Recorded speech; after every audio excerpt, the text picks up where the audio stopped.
Well, hello everyone and welcome to the Metaverse Summit 2023 virtual edition. And for this first panel of the day, we are really pleased to talk about decoding Web3 regulations and legal challenges. And to assist me, I have formed various teamed panelists, Elyse Lee, Zaks, Stéphane Daniel, and Laetitia Nicolazzi. So we are going to start to try to understand how Web3 regulations and legal challenges affect the Web3 and Metaverse industry. So my first questions to you guys would be, could you first introduce yourselves in maybe 2 or 3 sentences so that everyone gets to know you?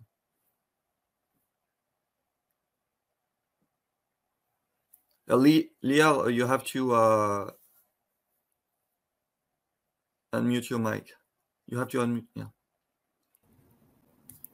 Yeah, cool. So, but I should be the first. Okay, let's be the first. You are, I guess.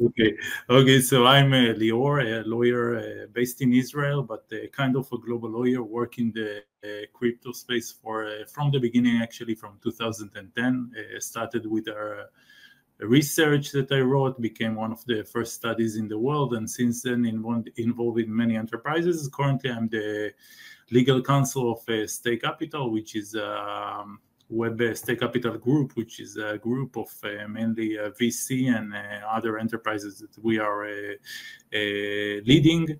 And yeah, that's it. Daily involved in the blockchain and metaverse space globally.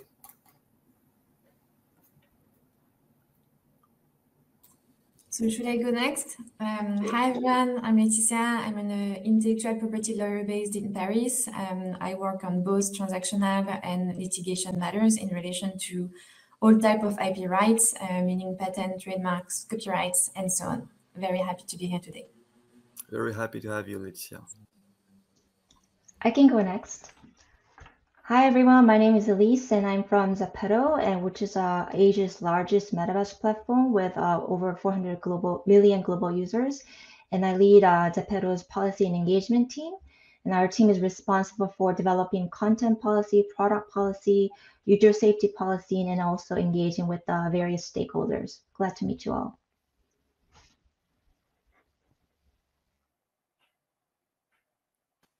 I guess I'm the last one. Can you hear me? Yes? Yeah. Yes, can you hear me, Robin? Yeah, okay. Very good. So nice to meet you all. My name is Stéphane Daniel. So I'm a French qualified lawyer, and I co-founded the law firm DNA Partners, which is a law firm entirely dedicated to blockchain companies. We are currently 12 lawyers, and we just do Web3 and blockchain. So happy to be here with you to discuss today. We're really happy to have you as well, Stéphane, Laetitia, Lior, Elyse. So my first question for you guys would be on intellectual property in the metaverse. And I think it would be really interesting to know more about intellectual property law and how intellectual property law apply to user-created content, content also known as user-generated content, so UGC. So how does intellectual property law apply to UGC within the metaverse? What are the challenges in enforcing these rights? Or another way of saying it would be how intellectual property law applies to UGC, to user-generated content, and how is this UGC protected by IP rights? What about the ownerships of these UGC as well? Could Laetitia maybe tell us a little bit more about this? Yeah, sure. Thank you for the question, which is quite wide. So I'm gonna give you a few details to answer, and if you have any questions, then I'll be happy to take them. So the short answer to most of your question would be it depends. And I'm aware that clients hate when their lawyers give them this kind of answer, but it is true here. Exactly. As some user-generated content will be protected by IP rights, IPRs in short, and some may not. So just to give you a very quick example, if you take copyright, under French law, copyright protects any type of human creation, ranging from choreography, books, songs, even software, if they are original. So I don't have the time to dig into how courts interpret the notion of originality, but just keep in mind that based on these criteria, some user-generated content may be protected by copyright and some other may not. And to also take on your question on ownership of user-generated content, because I think that's a very interesting and important one, and also the basis of enforcement to know who owns the rights. Again, the short answer to that will be that I believe that the ownership question will be mostly regulated by the terms of use of every platform that the user will use, every Metaverse platform. So some terms of use may provide that all IP rights on user-generated content remain with the user, and some others may provide for let's say, a first assignment of right to the Metaverse platform. And we see the same thing with gaming today.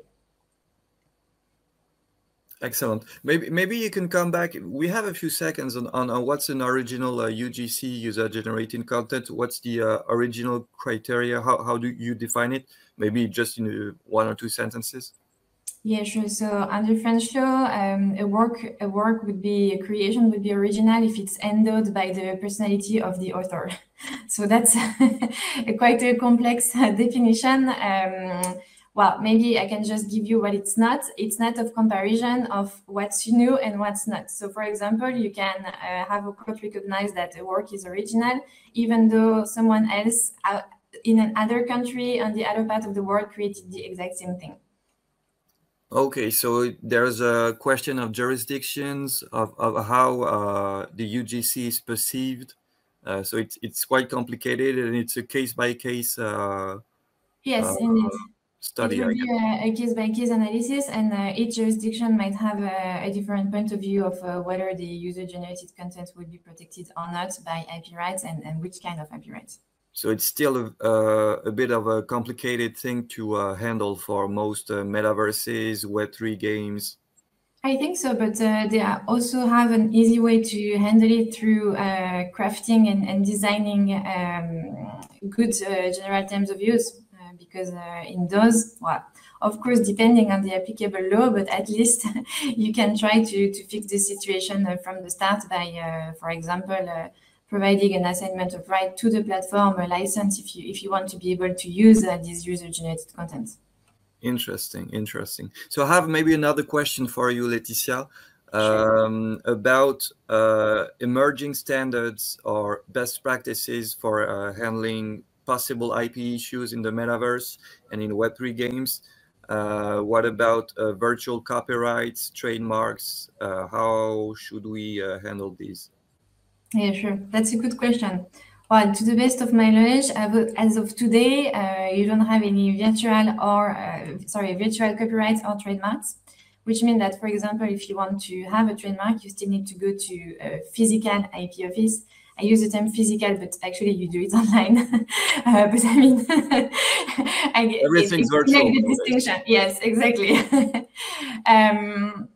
But of course, I think that companies must update their registration policy to take into consideration Metaverse and any digital use. A good advice to company who plans on be selling branded products or goods or services within the Metaverse would be to think of registering their products in new trademarks, in new classes. So you might know that, but a trademark is protected in specific class. So that's an administrative classification. But for example, if you want to sell shoes, then you will have to register your trademark in class 25, which protect clothes. So as of now, company, for example, who sell shoes will have trademarks protected in class 25. But if they want to sell virtual shoes or NFT-related shoes within the Metaverse, then I would advise them to think whether it would be worth registering also these trademarks in class 9, which is a completely other class and which protects virtual goods. Excellent. Thanks, Laetitia, for answering this intellectual property in the Metaverse field. It's quite a headache, I would say, for Web3 games and metaverses. But thanks to you and to talented lawyers, we all try to deal with them in the best way possible. It's good to think of it, at least. That's a very good start. Exactly. Thanks. So my other question would be on user safety and compliance. When maybe Elyse, you can help us answer this question. This question would be about the legal obligations of metaverse platforms and platform operators. How can they ensure user safety? How can they prevent any harassment problem, frauds, illegal activities going on in these Web3 games, in these metaverse platforms? What's your take on this, Elyse? Yeah. Sure, happy to answer that, Robin. So before I do that, as everybody here would agree, metaverse is a broad term, just like the term internet. So within the metaverse platform operators, there's a range of services that differ in offerings and underlying technologies. Some use blockchain, some use crypto. So I will speak from the perspective of ZEPETO's version of metaverse, which is very socially focused, and which is involved 3D avatars that allow for limitless self-expression and customization. And we have our social and gaming worlds that allow for user interaction and engagement. And we are operated by the creator power economy.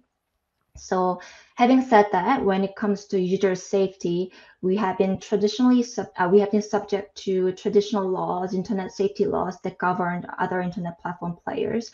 So the laws on, for example, child protection laws or laws against illegal content online, such as child sexual abuse material, terrorist content, hate speech, harassment, fraud, and laws on data protection, intellectual property laws have been applicable to us so far. But having said that, when it comes to user safety, we are witnessing unique challenges and unique harms in the metaverse, because the experiences and interactions that happen here are immersive and interactive and real time by nature. It's been hard and more challenging to detect and moderate abuse as they happen online. So I think traditional laws that have been governing static content or user speech may not always 100% applicable to metaverse platforms like us. But having said that, I think we should be really cautious about introducing any new laws, regulation hastily, because we do not fully understand yet what this metaverse is, what the potential of it, and also what unique harms and challenges we'll see on this metaverse place. So I think it's really important for us to have a continuous public conversation between the companies, regulators, civil society, and the academics to ensure we're building something that's enjoyable and safe and responsible for everybody involved. And I think by building and taking this measured and inclusive approach, we'll be able to build regulation and laws that will protect the future users of metaverse, while not stifling innovation or harming the entire metaverse ecosystem. Definitely. Yeah, the issue of knowing exactly what a metaverse is, how it can work, how it could work, how to define all the criteria that make a metaverse or something that is not a metaverse is actually a very important question in the field. And everybody is trying to, so regulators, entrepreneurs, companies, standard organizations are all trying to define standards, to define what's the metaverse, what are users, what actions maybe should be controlled by law. And it's a very, I guess it's a very tough question for you, Elyse, to try to solve every day, and try to make sure that platforms and metaverses and games and metaverses such as ZEPETO are legally respect all legal obligations in this field. So thanks a lot, Elyse, for answering this tough question. I have another question about maybe cross-border legal challenges. As we know, Web3 and metaverses are by nature international. They transcend national borders. And a question I have for you, Lior, is how do legal frameworks differ across countries? And what challenges does this situation pose for the development of the metaverse and of large-scale Web3 games? And for the development of maybe some kind of international regulation overall? What would you say, Lior? Sure, I would love to answer this. Just tell me if you can hear me, okay? Because I see a big. I hear you very well. You have a very beautiful voice, and it's a pleasure to have you. Thank you, thank you. So to answer your question, it's important really to understand that actually we are in a international phenomenon. Okay, so by nature it's like this. So when you go to jurisdictions, of course, you have differences. You have more restrictive jurisdictions. You have more progressive jurisdictions, and it's always changing. Like if you follow the development, the evolution of the phenomena, the regulation was constantly changing from a vacuum that was no regulation, then develop small countries develop regulation, countries that can move more in agile way more quickly, and then after that we can see today the Mika regulation that is coming. But there are differences, and we are living in a variety, in a global world with a variety of regulations. Also, enterprises by their nature in the space are global. So it's not only so every enterprise has touch points, or it can have some struggles, or could have some struggles or opportunities in each and every regulation, in each and every jurisdiction. So I think the most important thing is to understand this, that we are living in this global world with differentiations. And when we are planning an enterprise, and I think it's interesting to speak from the enterprise perspective, we should be actually unfold our enterprise and be agile also. So enterprise by itself is also not like very holistic. Like enterprise, you can unfold the enterprise to a lot of components. And those components can be like, for example, data privacy or intellectual property or digital assets, cryptocurrencies, whatever, etc.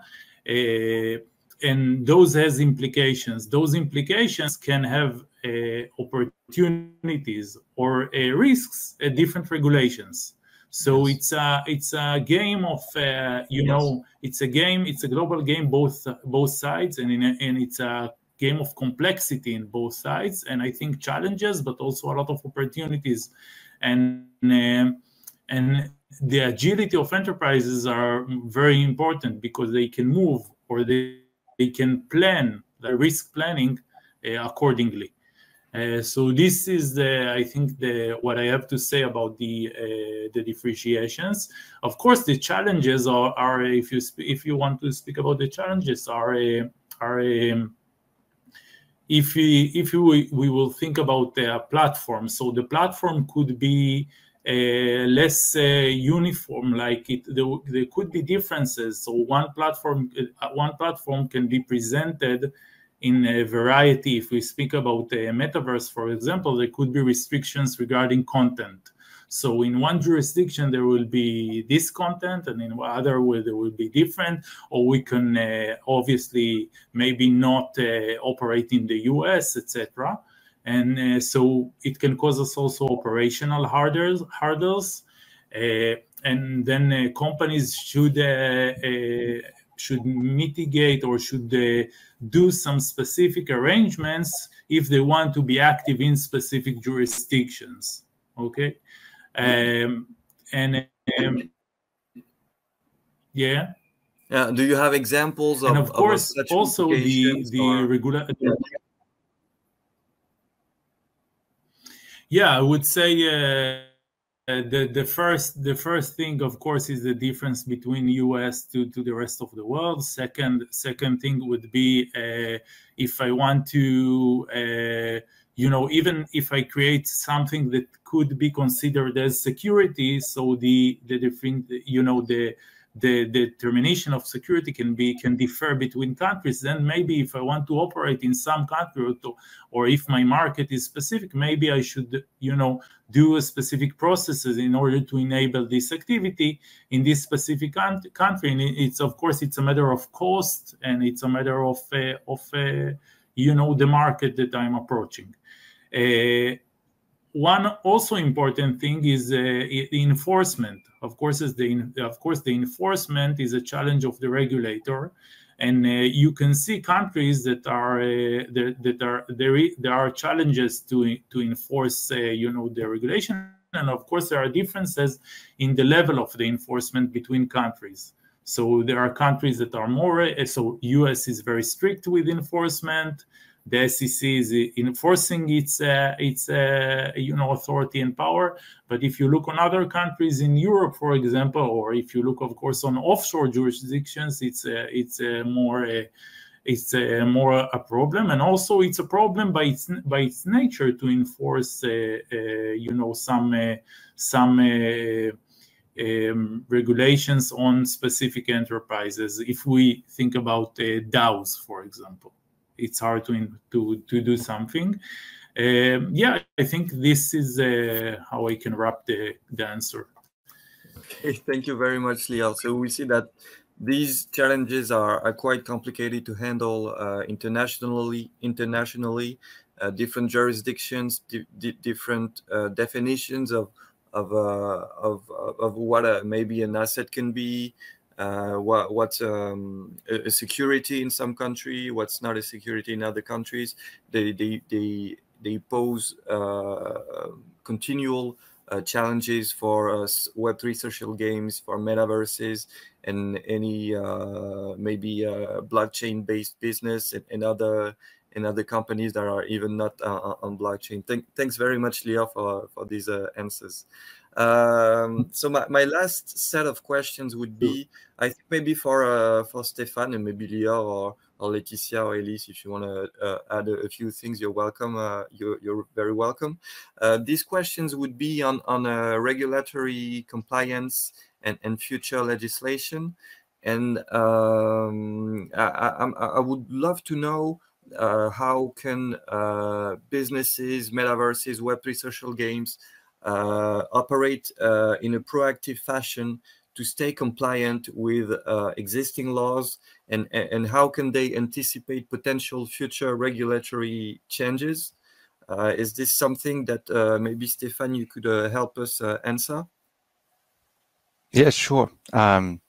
So if it's cutting, I will let Lior take the question, because I saw it's been cutting on my side a few times. Anyways, okay. Yes, I mean, when you're a business, you are in search of stability, and you're in search for a legal framework that is clear, that is sound, and on which you can comply with, right? So for the moment, there are not so many places in the world where you have this stability. In the European Union, we've been working a lot for the past years on a very big piece of legislation, which everyone knows here, I'm sure, Mika, which will regulate the issuance of tokens and the provision of services regarding crypto assets in the European Union. So it's like it's as big as MiFID was. And when you want to operate there now, you have strict and like sound rules. However, Mika only deals with centralized businesses. And it's been on purpose. They left outside of the scope of Mika everything that is really decentralized and everything that revolves around NFTs. And if you look at the end of the regulation, there are 2 articles, and basically it says, a few months or a few years after Mika is in force and is applicable, the European Commission must deliver a report on the state of DeFi, a report on the state of NFTs, and consider maybe regulating those topics as well. So if you're a centralized business now, you have a sound framework, you know what to do and where to go. If you are in the DeFi space, if you are in the NFT space, then it's not so clear, right? So you have to play with the current system. And so my advice would be to look at what's coming. And one interesting trend I'd like to mention here is the fact that so France was one of the first countries in the European Union to adopt a crypto asset regime, an ad hoc crypto asset regime, which inspired Mika. So if you look at Mika, it's like almost copy pasting the French regulation, right? Regarding DeFi and NFTs, we see interesting development in France. It seems that France wants to take the lead on what could be a regulation for DeFi, what could be a regulation for NFTs. And so if we take one after the other, so basically currently you have had a consultation from the French Banking Authority on DeFi, which is closed now. There is one that is ongoing by the French Financial Market Authority, the IMF, on which with DNA and other players we are currently trying to respond. And it's envisaging a specific regulation for DeFi.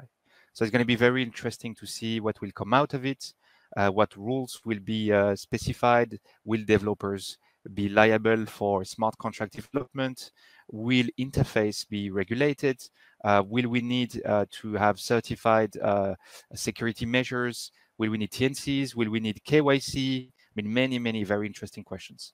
So that's on the DeFi front. And then on the NFT front, the French government, after having consulted the ecosystem, including SORAR, the French Gambling Authority, etc., is currently establishing a legal framework, an ad hoc legal framework for games, which includes digital objects, which could be tradable, like SORAR. So basically, you have cards, you play with the game, then you can sell your cards if you want.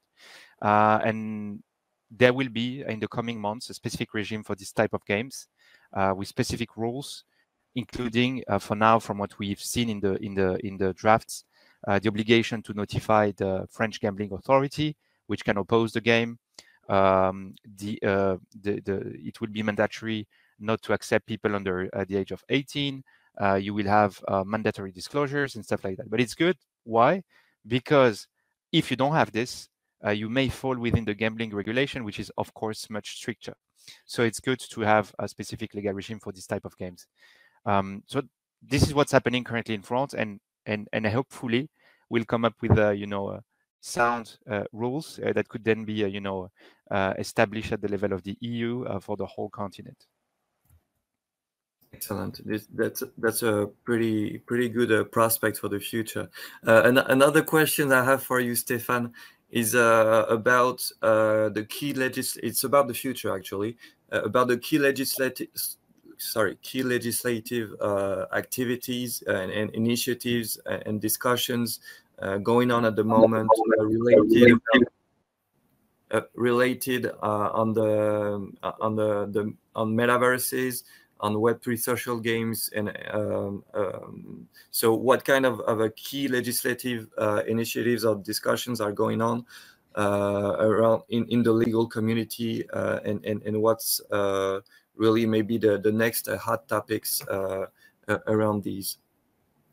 Yeah, I think it's a combination of what we've touched upon, right? So Mika currently, which is applicable, but I mean, it's been adopted, it is in force, and will become applicable for stablecoin in 10 months now, and for the rest in 16 months.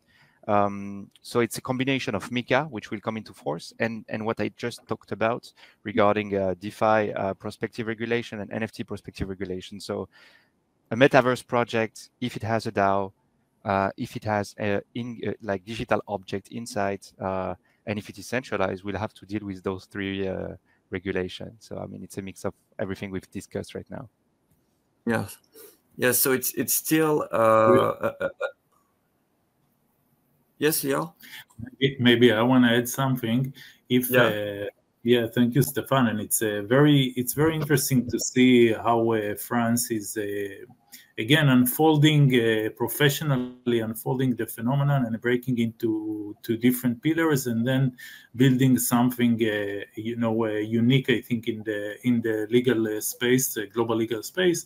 If I may say, from the perspective of an enterprise, how you deal with it, how you deal with the certainty and uncertainty, I think it's basically it's not new in the world. It's a normal business, business activity. Like, for example,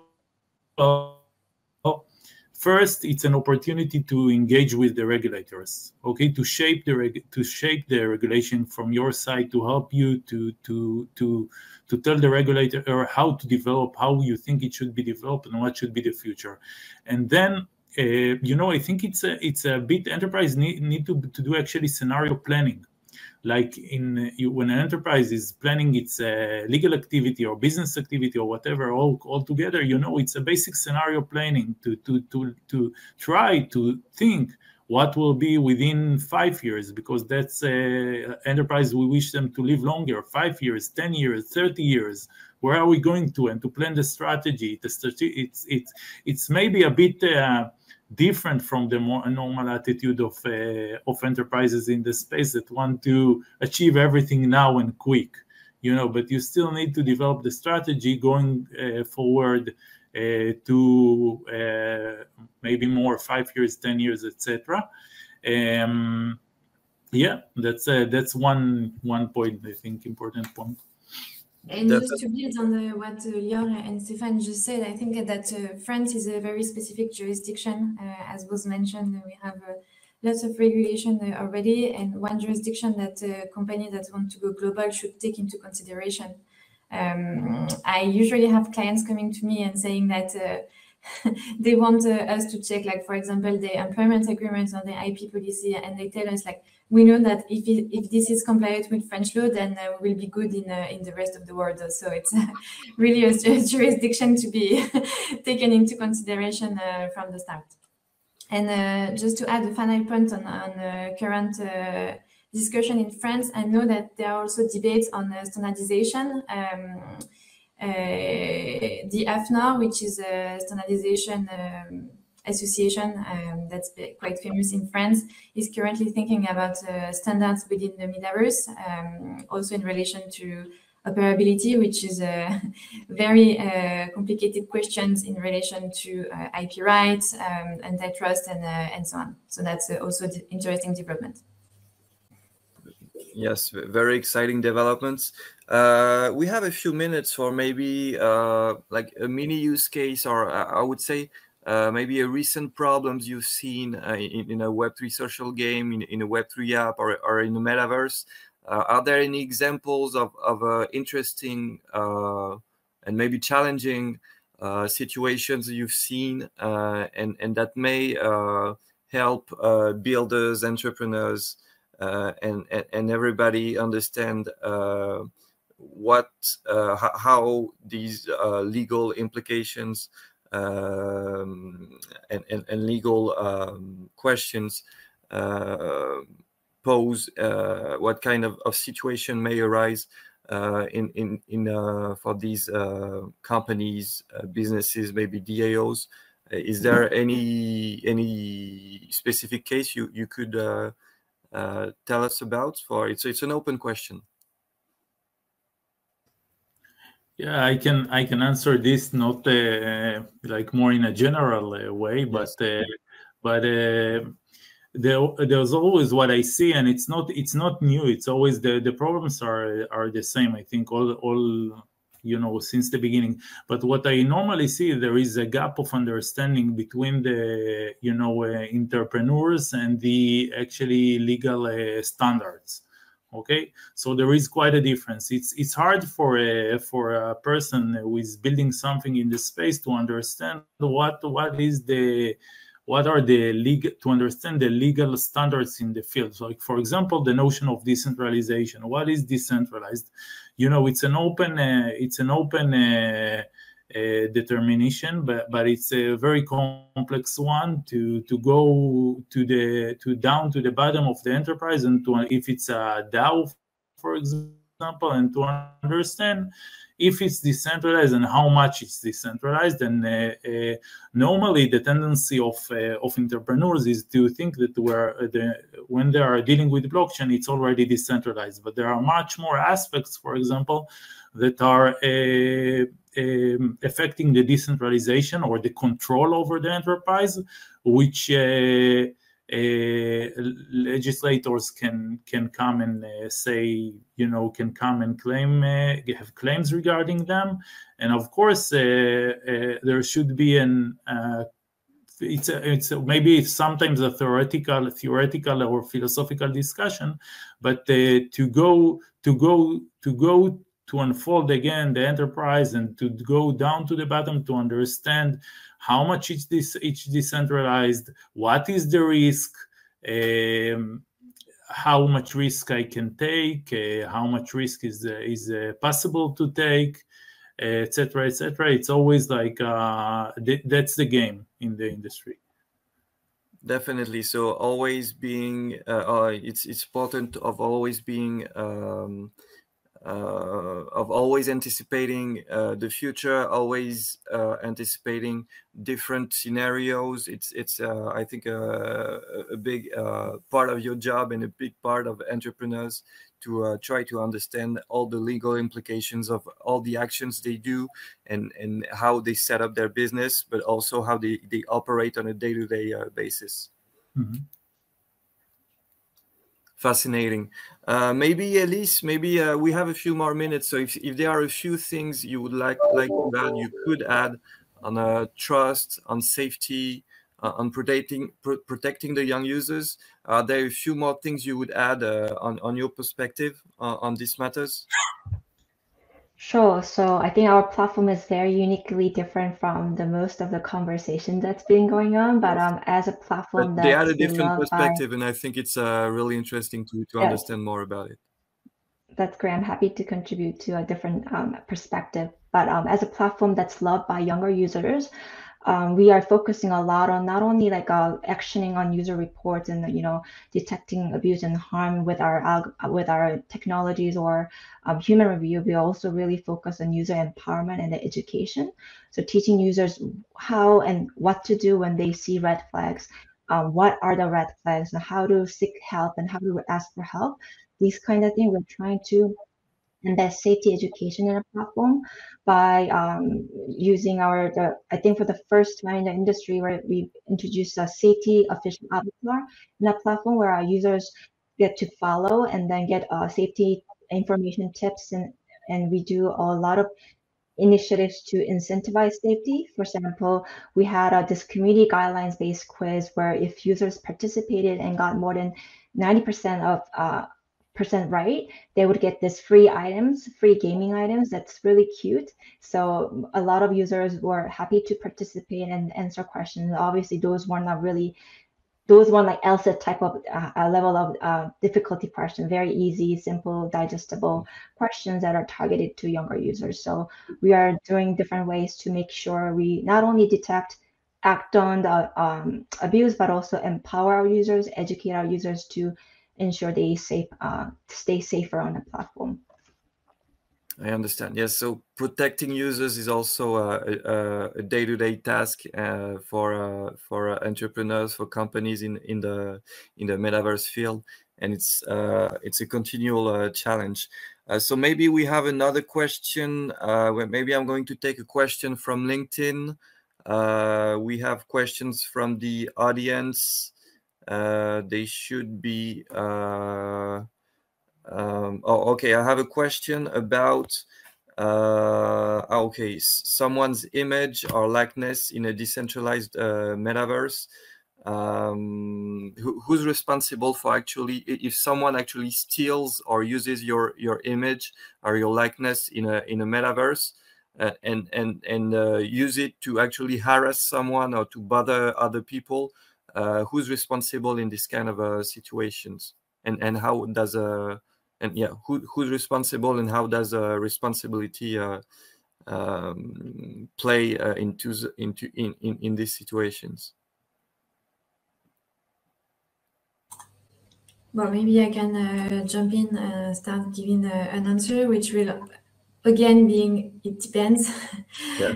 I'm sorry about that, but this is the case because, as was mentioned earlier, what do you mean by decentralized? How our responsibility, liability shared?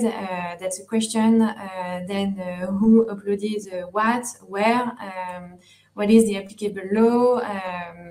there are many questions to this, and it's difficult to give a catch-all answer. It's going to be case by case analysis, obviously. And again, it will also depend on the general terms of use of the Metaverse platform, because the Metaverse platform can decide that they take no liability for any, for example, we mentioned user-generated content before, for any user-generated content. So probably then the person liable would be the person who uploaded the image infringing on the likeness of someone else. But then it's a whole world of complication, how to evidence that, how to identify the user, if it's based on anonymity. It's I'm looking forward to the first case on that, actually. Well, there is none now, but I mean, it's going to be a very interesting case law when it's going to happen. So it's a tricky situation. It's also a hot topic. It's something that actually happen in the real world and in virtual worlds, obviously. So it's a really interesting question we've had from our audience. I have another question from the audience on AI content generation. So the question would be that, assuming that AI content generation is at a high enough level to provide high quality deepfakes, so how does how does AI generated deepfake affect the I guess affect the responsibility issues of someone maybe uploading your likeness or using your likeness?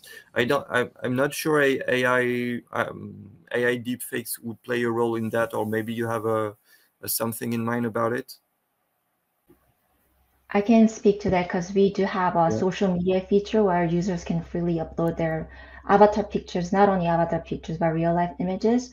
So as far as I understand, it's really challenging and difficult to discern whether content is AI generated or not. So it'll be challenging for social media companies going forward to be able to detect that. But if the image is against our existing community guidelines, whether the generated AI image is sexually abusive or whether it's harassing somebody, we will take action regardless of whether it's generated by AI or whether it's made by human. So that's I think the content of the image is important, and whether the image is misleading or spreading misinformation, we would also action. But one thing I wanted to mention about generative AI is how it's not only, we talk a lot about the negative aspect of it, but also there's a tremendous potential for creative community, because it democratizes creativity for everyone. So ZEPETO has been embracing generative AI rather proactively, and we've been introducing generative AI tools in our studio so that our creators can easily create avatar items using generative AI. But for us, transparency is really important. So we've been asking our creators to disclose when they use generative AI by using hashtag saying, indicating this content was generated with AI. Yeah. And when it comes to our own content creation, when we produce our content with generative AI, we indicate in our app with the AI logo that the content has been generated with the help of AI. So we really focus on the transparency of the use of these tools while making sure that everybody can benefit from the creative potential of it. Excellent, excellent. And as always, maybe there's the question of intent. So is there for AI generated content, there's a little bit of randomness that you can control. So when somebody is using someone's likeness or something that looks like that may be infringing IP rights or someone's likeness, maybe it's not always intentional, and there's the factor of randomness that does affect how these questions can be judged and dealt with. I guess I'm not a legal expert myself. Just to pick up on that, at least under French law, you can be infringing even in a very good faith. I mean, the question of whether you intended to infringe or not is not taken into consideration at all, and then that's something that companies need to be aware of, because sometimes they don't, and then they're very surprised when they get a CND letter or any kind of action. So all companies have to be very proactive in checking that the UGC or AI-generated content is not infringing on any current intellectual property, copyrights, because even if they don't know it, they may be infringing these rights, I guess. And exactly, and because that would be way too much complicated. I mean, you cannot clear any user-generated rights, especially in light of the outbreak of generative AI. So the way to solve that would be to, again, draft a very clear terms of use on the platform, and decline any liability in relation to any user-generated content. But yes, that would be one of the hot topics in the next months and years. Exciting, very exciting prospects. So thank you all very much for these very enlightening answers. So we've talked about intellectual property in the metaverse and in social Web3 games. We've talked about user safety and compliance.